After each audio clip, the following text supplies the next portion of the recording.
নমস্কার, audio story চ্যানেলে আপনাদের সকলকে স্বাগত। আমাদের আজকের নিবেদন যতীনের জুতো।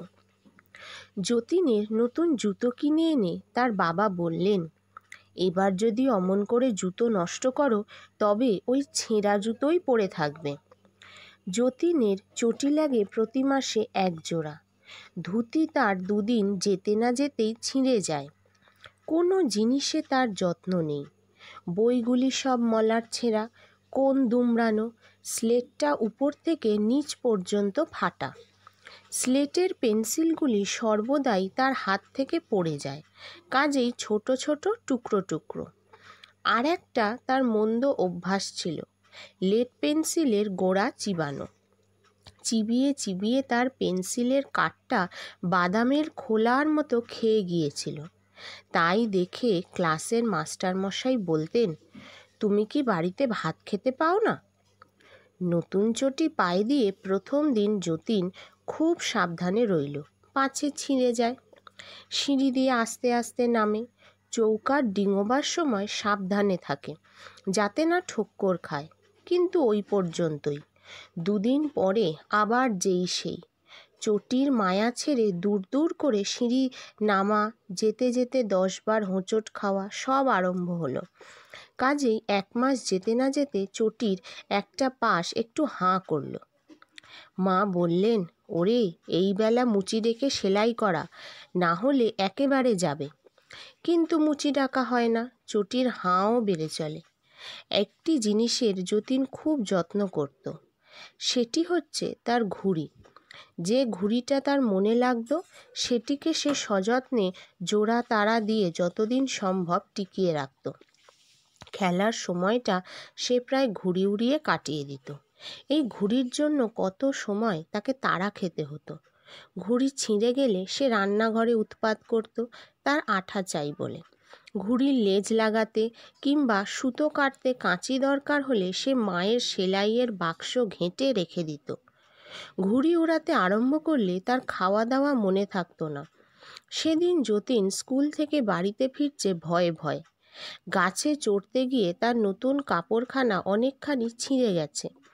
বই রেখে চটি পায়ে দিতে গিয়ে দেখে চটিটা এত ছিঁড়ে গেছে যে আর পরাই মুশকিল।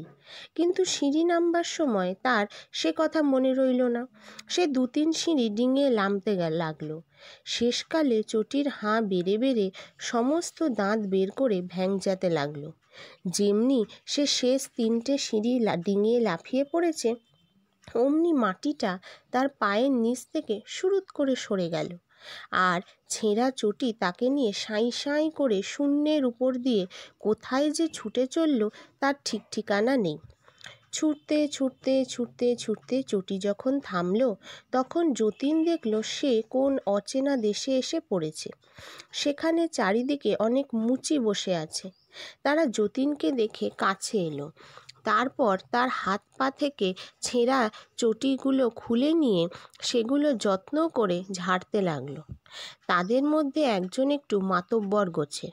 সে যতীনকে বলল, তুমি দেখছি ভারী দুষ্টু, জুতো জোড়ার এমন দশা করেছ। দেখো দেখি, আর একটু হলে বেচারিদের প্রাণ বেরিয়ে যেত। যতীনের ততক্ষণে একটু সাহস হয়েছে। সে বলল, জুতোর আবার প্রাণ থাকে নাকি? মুচিরা বলল, তা না তো কি। তোমরা বুঝি মনে করো তোমরা যখন জুতো পায়ে দিয়ে জোরে ছোটো তখন ওদের লাগে না? খুব লাগে। লাগে বলেই তো ওরা মচমচ করে। যখন তুমি চটি পায়ে দিয়ে দূর দূর করে সিঁড়ি দিয়ে ওঠানামা করেছিলে আর তোমার পায়ের চাপে ওর পাশ কেটে গিয়েছিল, তখন কি ওর লাগেনি? খুব লেগেছিল।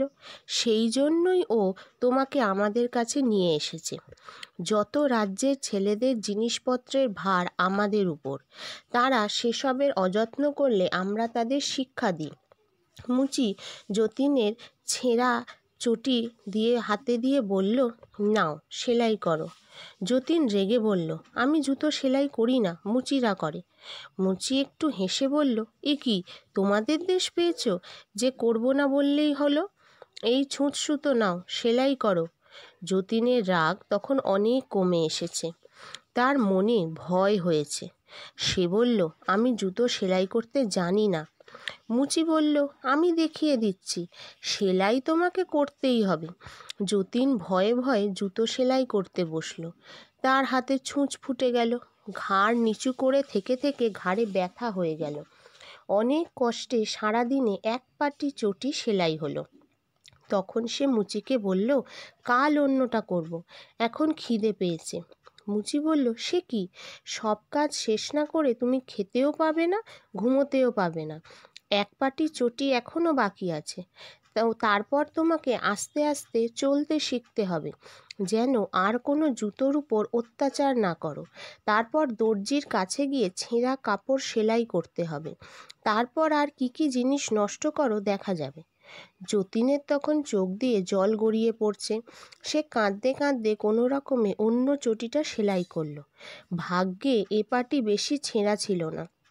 তখন মুচিরা তাকে একটা 5 তলা উঁচু বাড়ির কাছে নিয়ে গেল। সে বাড়িতে সিঁড়ি বরাবর 1 তলা থেকে 5 তলা পর্যন্ত উঠে গেছে।